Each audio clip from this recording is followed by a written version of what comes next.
In this video, I will show you how to install YouTube Kids on Samsung Smart TV. If you find this video helpful, subscribe to the YouTube channel. So if you want to download or install YouTube Kids on your Samsung Smart TV, this is what you should do. Just follow me as I download it on my own Samsung Smart TV.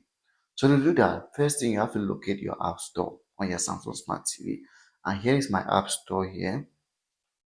So I have App Store, not Play Store. So I come to my App Store and I launch it. Once I launch my App Store, this is what is going to happen. It's going to come over to this App Store dashboard here. So you can go over to apps and search, but the easiest way is to come over to the search bar here, where we're just going to quickly type in YouTube Kids. So the only disadvantage I hate about this thing is when you are typing, because it's very kind of difficult to type here more than on a smartphone. So I'll type YouTube Kids.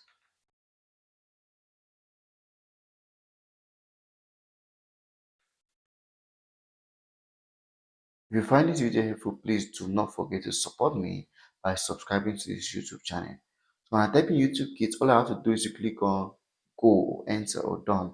And you can see here's a YouTube Kid application on my Samsung Smart TV. So I just have to come over here and then I click on download, and the application is going to be installed to my Samsung Smart TV.